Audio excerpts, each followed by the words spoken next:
ভুয়া স্ট্যাম্প ব্যবহার করে শেয়ার ট্রান্সফারের দলিল তৈরি করেছে আলোচিত ব্যবসায়ী গ্রুপ ট্রান্সকম লিমিটেড।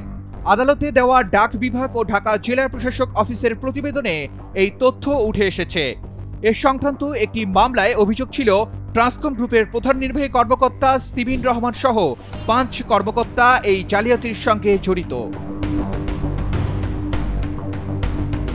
জানা যায়, দুটি ভুয়া নন জুডিশিয়াল স্ট্যাম্প ব্যবহার করে ট্রান্সকমের বেশিরভাগ শেয়ার ট্রান্সফারের দলিল তৈরি করে যৌথ মূলধনী কোম্পানি ও ফার্মগুলোর পরিদপ্তরে দাখিল করা হয়েছিল। তবে ঢাকা মহানগর হাকিম আদালতের বিচারক শরীফুল রহমানের আদালত এ নিয়ে ফরেনসিক পরীক্ষার আবেদন মঞ্জুর করেননি।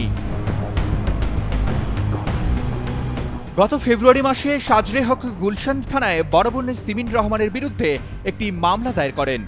অভিযোগ করা হয়, সাজরে হকের স্বাক্ষর জালিয়াতি করে প্রতারণার মাধ্যমে ট্রান্সকমের বেশিরভাগ শেয়ার দখলে নেওয়া হয়েছে। সাজরে হকের আইনজীবী আমিনুল হক বলেন, যৌথ মূলধনী কোম্পানি ও ফার্মগুলোর পরিদপ্তর থেকে মামলার তদন্ত কর্মকর্তা যে নথি জব্দ করেছেন তাতে জালিয়াতির প্রমাণ মিলেছে।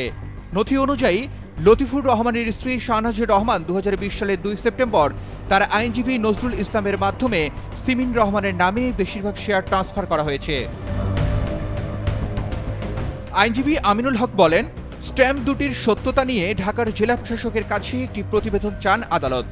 সেই প্রতিবেদনে বলা হয়, যে ভেন্ডর থেকে স্ট্যাম্প দুটি সরবরাহের তথ্য আছে সেই ভেন্ডরের লাইসেন্স 2020 সালের 13 ডিসেম্বর বাতিল করা হয়। আর 2020 সালে কোভিড থাকায় ওই ভেন্ডর কোনো স্ট্যাম্প উত্তোলন বা রেজিস্টারে জমা করেননি। সাজরে হকের আইনজীবী আমিনুল হক বলেন, মামলার তদন্ত কর্মকর্তা সাজিদুল রহমান ওই দুটি স্ট্যাম্পে সাজরে হকের যে স্ক্যান করা স্বাক্ষর ব্যবহার করা হয়েছে সেটির ফরেনসিক পরীক্ষার আবেদন করেছিলেন, কিন্তু আদালত বলছেন যেহেতু স্ট্যাম্প দুটি ভুয়া তাই আর ফরেনসিক পরীক্ষার প্রয়োজন নেই।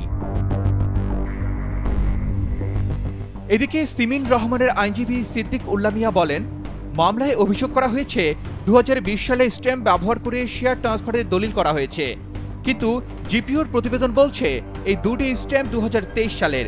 ফলে সিমিন রহমানের উপর যে অভিযোগ আনা হয়েছে সেটি ভিত্তিহীন। Arman Ali, Daily Sun.